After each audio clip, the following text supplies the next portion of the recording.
Hello बच्चों, कैसे हैं आप सब? आई होप अच्छे से हैं। मैं प्राची, मैं एक बार फिर से आपका इस प्यारे से channel science by Prachi ma'am को स्वागत करती हूँ। तो आज मैं आप सभी के लिए लेकर के आए एक मोस्ट इम्पॉर्टेंट क्लास, जो कि है क्लास 12th केमिस्ट्री।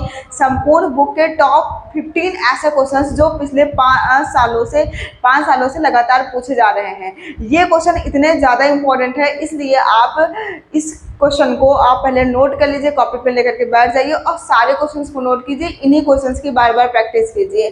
सारे क्वेश्चंस इंपॉर्टेंट है, जितने 15 क्वेश्चन है चुनिंदा क्वेश्चन है, मतलब बहुत ढूंढने के बाद ये क्वेश्चन मिले हैं जो लगातार आपके 5 सालों से लगातार पूछे जा रहे हैं। और आपको अगर क्लास अच्छी लगे तो अपने दोस्तों के पास भी इसको शेयर कर दीजिए, ताकि हमें मोटिवेशन मिले कि ज़्यादा से ज़्यादा बच्चे क्लास को देख रहे हैं। आपके लिए और बेहतर हम इससे और आगे इससे बेहतर हम कर सकें, इसलिए क्लास को अपने दोस्तों के पास भी शेयर कर दें। अगर आप नए हैं चैनल पे हमारे, अभी तक चैनल को सब्सक्राइब नहीं किए हैं तो चैनल को सब्सक्राइब भी कर दें। चलिए हम बिना टाइम वेस्ट किए आपको बहुत ही कम समय में बहुत ज़्यादा क्वेश्चंस आपको हम कराने वाले हैं। क्वेश्चंस को हम स्टार्ट करते हैं। क्वेश्चन जो आपका फर्स्ट है वो है चैप्टर फर्स्ट का, ध्यान समझिए। चैप्टर फर्स्ट का है पहला क्वेश्चन, राउल्ट के नियम की परिभाषा लिखे। इस नियम के आधार पर विलेय के मोलर द्रव्यमान को परिकलित करने का व्यंजक प्राप्त कीजिए। सवाल जो है वो बहुत ज़्यादा इम्पोर्टेंट है, इसलिए आप इस क्वेश्चन को अच्छे से तैयार करके जाएंगे। 2024 में, 22 में, 19 में, 12 में और 10 में ये क्वेश्चन जो है वो पूछा हुआ है। वेरी इंपॉर्टेंट क्वेश्चन है, आप इसको तैयार करके जाएंगे। राउल्ट का नियम आपके 2025 एग्जाम में तो पूछा ही जाएगा, इसलिए आप इस क्वेश्चन को अच्छे से तैयार करके जाएंगे। तो चलिए हम अगले क्वेश्चन में बढ़ते हैं। इस क्वेश्चन को आप नोट कर लीजिए। चलिए हम दूसरे क्वेश्चन में बढ़ते हैं, और जो दूसरा क्वेश्चन है वो है मोल अंश से आप क्या समझते हैं, उदाहरण सहित समझाइए। ये जो क्वेश्चन है 2024 में, उसके बाद में आपका यहाँ पर 23 में और 20 में, 17 में, 16 में, इतने ईयर में मोल अंश यानी कि जिसे आप मोल प्रभाज कहते हैं, मोल प्रभाज आपको यहाँ पर देखने को मिल रहा है कि कितना ज़्यादा बार पूछा गया और कितना ज़्यादा इम्पोर्टेंट क्वेश्चन है। आपको मोल फ्रैक्शन बताना है और उसका एग्जाम्पल सहित आपको यहाँ पर बताना है। अगले क्वेश्चन में बढ़ते हैं। अगला जो क्वेश्चन है वो है क्वेश्चन नंबर 3, और यहाँ पर ध्यान समझिए, ये जो दोनों क्वेश्चन थे वो विलियन चैप्टर यानी कि आपका पहला चैप्टर के थे, और प्लस में आपको तैयार करके जाना है न्यूमेरिकल आपको तैयार करके जाना है, क्योंकि विलियन चैप्टर से आपका जो 95% पूछे जाने क्वेश्चन की संभावना है वो क्या है, आपका न्यूमेरिकल से है। सबसे ज़्यादा न्यूमेरिकल पूछा जाता है। अगर आपको चैप्टर वाइज न्यूमेरिकल चाहिए तो आप यूट्यूब पे सर्च कीजिएगा कि जैसे चैप्टर का आपको विलियन का न्यूमेरिकल चाहिए तो सर्च कीजिएगा क्लास 12th विलियन, या फिर केवल विलियन chapter numerical by Prachi ma'am. केवल सर्च कीजिएगा विलियन chapter numerical by Prachi ma'am, तो आपको केवल और केवल विलियन चैप्टर पर जितने मोस्ट इंपॉर्टेंट क्वेश्चंस हैं, मतलब लगभग 10 सालों के, वो सभी हमने वहाँ पर कवर अप आपको कराए हैं। सारे क्वेश्चंस इंपॉर्टेंट हम कराए हैं। तो चलिए अगले क्वेश्चन बढ़ते हैं। अगला जो क्वेश्चन है वो है अभिक्रिया की आणविकता तथा कोटि को परिभाषित कीजिए। उसके बाद में प्रथम कोटि की अभिक्रिया के लिए वेग स्थिरांक की समाकलित समीकरण व्युत्पन्न कीजिए। यहाँ पर आपको परिभाषित क्या करना है, अभिक्रिया की आणविकता तथा कोटि को परिभाषित करना है। आपको अभिक्रिया की कोटि बतानी है कि अभिक्रिया की कोटि क्या होती है। उसके बाद में अभिक्रिया की यहाँ पर आपको बताना है क्या कोटि और आणविकता की परिभाषा आपको देनी है, और साथ ही साथ प्रथम कोटि की अभिक्रिया के लिए समाकलित वेग समीकरण आपको फाइंड करना है। 2024 में, 23 में, 20 में, 17 में और 16 में, इतने ईयर में सवाल ये पूछा गया क्वेश्चन, और 2025 में भी आने की इसकी प्रबल संभावना है, इसलिए आप इस क्वेश्चन को अच्छे से तैयार करके अपने एग्जाम में जाएंगे। अगला जो क्वेश्चन है वो है उपसहसंयोजक यौगिकों के वर्णन सिद्धांत की अवधारणाएं लिखिए और निम्न यौगिकों के IUPAC नामकरण लिखिए, नाम लिखिए इसका। ठीक है, ध्यान समझिए, देख लीजिए क्वेश्चन कितने बार पूछा गया है, 24, 23, 22, 20, 18 और 17 इतने ईयर में ये क्वेश्चन आपका पूछा गया है वर्नर का सिद्धांत और साथ ही साथ क्या IUPAC नॉमेनक्लेचर, वो भी किसके, उपसह संयोजक यौगिकों के। तो उपसह संयोजक यौगिकों के आपका IUPAC नॉमेनक्लेचर इस चैप्टर से IUPAC नामकरण जो है वो तो आपका क्या है कंफर्म पूछा जाएगा 100%, ठीक है,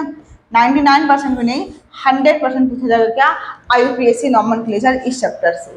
और साथ ही साथ इस चैप्टर से उपसह संयोजक चैप्टर से या तो आप वर्नर का सिद्धांत, ठीक है, वर्नर का सिद्धांत पढ़ के जाएंगे, सिद्धांत, उसके बाद में या फिर आप क्या पढ़ के जाएंगे यहाँ पे बैलेंस बॉन्ड थ्योरी यानी कि VBT, ठीक है, VBT थ्योरी, ठीक है, थ्योरी। आप या तो वर्नर का सिद्धांत पढ़ जाएंगे या फिर VBT थ्योरी चैप्टर से वेरी इंपॉर्टेंट क्वेश्चन है। अगर आपको उपसह संयोजक यौगिक के चैप्टर का जो IUPAC नॉमेनक्लेचर है अभी तक अगर नहीं आता तो आप सर्च कीजिएगा उपसह संयोजक यौगिकों को IUPAC नामकरण बाई प्राची मैम, कुछ भी टॉपिक सर्च कीजिए, लास्ट में अगर आप प्राची मैम लगा देते हैं तो आपको मिल जाएगा, ठीक है। अगला क्वेश्चन है, क्वेश्चन नंबर 5 है वो संयोजकता आवरण सिद्धांत, वही है बैलेंस बॉन्ड थ्योरी, ठीक है। बैलेंस बॉन्ड थ्योरी जो है उसको आपको संक्षेप में व्याख्या लिखनी है, निम्नलिखित यौगिकों के IUPAC नाम लिखना है आपको, ठीक है। बैलेंस बॉन्ड थ्योरी क्या है, VBT थ्योरी आपको यहाँ पर दी गई है और इसके साथ भी देख रहे हैं आप, आपको मिल रहा है क्या IUPAC नॉमेनक्लेचर, इसके साथ भी मिल रहा है 2024 में, 22 में, 18 में और 16 में ये क्वेश्चन आपका पूछा हुआ है, इंपॉर्टेंट है। इस चैप्टर से दो ही टॉपिक इंपॉर्टेंट है, या तो वर्नर का सिद्धांत या फिर VBT थ्योरी आपकी और साथ में IUPAC नॉमेनक्लेचर, ठीक है। आप इस चैप्टर को अच्छे से तैयार करके जाएंगे।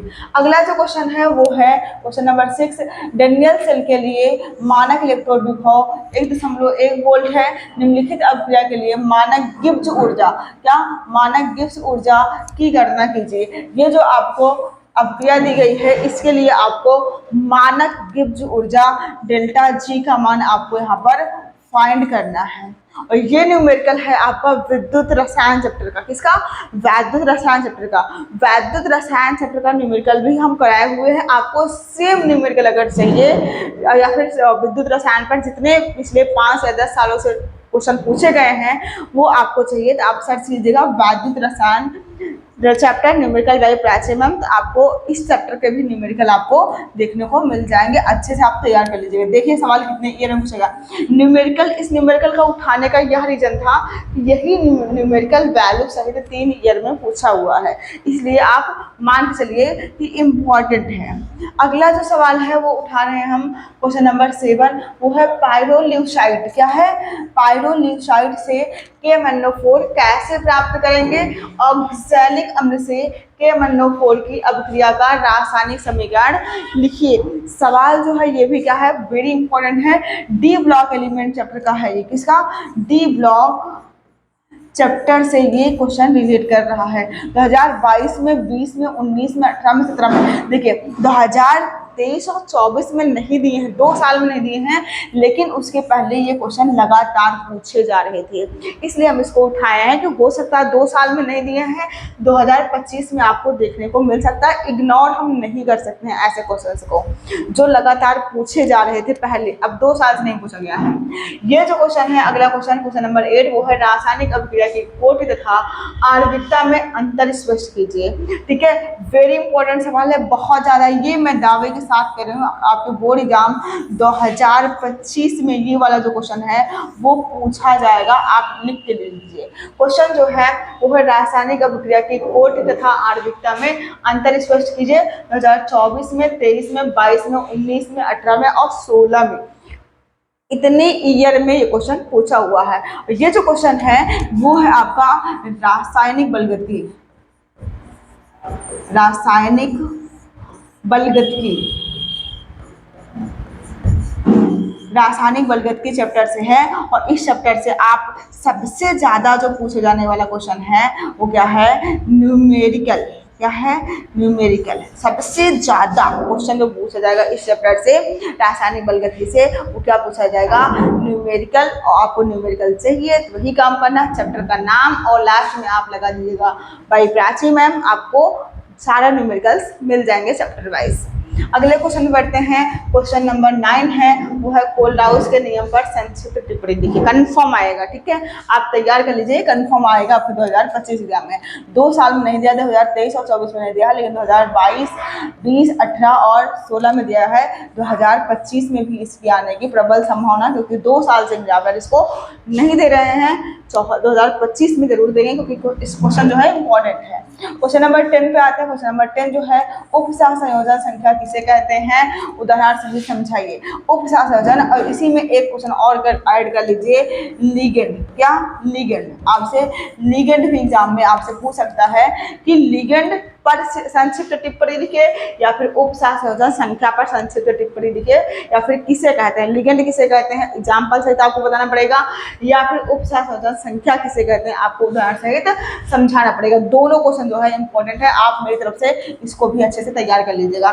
2024 में, 23 में, 22 में, 20 में, 18 में, 17 में लगातार पूछे जा रहे हैं। 2025 एक ईयर यहाँ पर ऐड होने का केवल वो है, मतलब चांस है, बाकी ये भी 2025 में पूछा जाएगा, ठीक है। अगले क्वेश्चन बढ़ते हैं। क्वेश्चन नंबर 11 जो है, हमारा टॉप 15 क्वेश्चन में से हम लोग 11 पहुंच गए हैं। डी ब्लॉक के तत्व क्या है, उनको संक्रमण तत्व क्यों कहते हैं, उनके निम्नलिखित गुणों को कारण सहित समझाइए।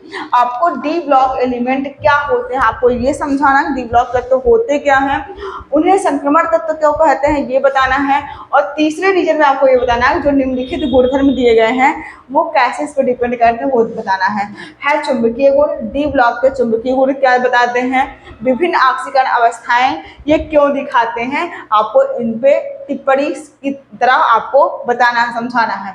2024 में, 23 में, 22 में, 19 में और 18 में लगातार लगातार पूछा जा रहा है, और 2025 में भी ये क्वेश्चन जो है वो 101% पूछा जाएगा, ठीक है, 100% ये पूछा जाएगा। क्या, क्योंकि क्वेश्चन क्या है, डी ब्लॉक तत्व क्या है, आपसे पूछा जाएगा डी ब्लॉक तत्व क्या है, उनको संक्रमण तत्व क्यों कहते हैं, उनका जो है वो विभिन्न गुण जो हैं, जैसे आपको चुंबकीय गुण हो गया, विभिन्न ऑक्सीकरण अवस्थाएं क्यों दिखाते हैं, ये सब आपको बताना होगा। अगला क्वेश्चन है क्वेश्चन नंबर 12, वो है सिद्ध कीजिए कि प्रथम कोट की अवज्ञा। सिद्ध कीजिए कि, यहाँ पर सही कर लीजिएगा, सिद्ध कीजिए कि प्रथम कोटि की अभिक्रिया में 99.9% पूर्ण होने में लगा समय अर्धायु काल का 10 गुना होता है। ये न्यूमेरिकल उठाने का ये रीजन है कि आपके एग्जाम में ये भी 100% पूछा जाएगा, वो भी कौन से एग्जाम में, 2025 में अगर आप बैठने वाले हैं तो, ठीक है। मोस्ट इंपॉर्टेंट, मतलब हमेशा का ये अंक सही हो सकता है, वैल्यू चेंज हो जाए, बाकी इस पैटर्न में क्वेश्चन आपको कंफर्म देखने को मिलेगा कि सिद्ध कीजिए कि प्रूफ करना है आपको कि प्रथम कोट की अभिक्रिया को पूरी होने में लगा समय जो है अभिक्रिया का 99.9% पूर्ण होने में लगा समय अर्धायु काल का 10 गुना होता है। ये क्वेश्चन जो है आपके एग्जाम में पूछा जा सकता है। 2022 में और 20 में और 19 में ये क्वेश्चन पूछा हुआ है। मतलब न्यूमेरिकल जो हम उठाए हैं वो 2-3 साल में अगर पूछे गए तो उस न्यूमेरिकल को भी हम उठा लिए आपके लिए, इम्पोर्टेंट है। दो क्वेश्चन नंबर है 13, वो है फैराडे के विद्युत अपघटन के नियमों को लिखिए। आपको फैराडे के विद्युत अपघटन के नियम मोस्ट इंपॉर्टेंट है, जो कि वो आपको बताना है 2023 में, 2022 में, 2018 में, 2015 में ये क्वेश्चन जो है आपका वो पूछा हुआ है, इंपॉर्टेंट है।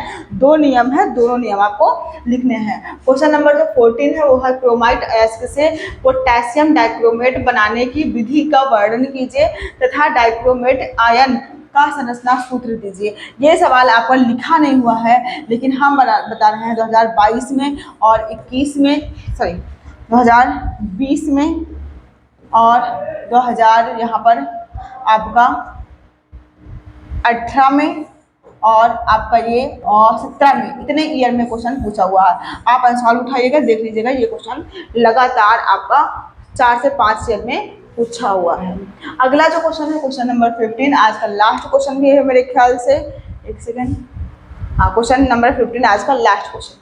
क्वेश्चन है किसी रासायनिक अभिक्रिया का वेग स्थिरांक क्या होता है। प्रथम कोटि की अभिक्रिया में 50 सेकंड में पदार्थ की सांद्रता प्रारंभिक सांद्रता की आधी रह जाती है, इसका वेग स्थिरांक की गणना कीजिए। ये भी न्यूमेरिकल उठाने के लिए रीजन है कि आप देख सकते हैं 2022, 17, 12, 9 और 7 इतने ईयर में सवाल ये पूछा हुआ है लगातार।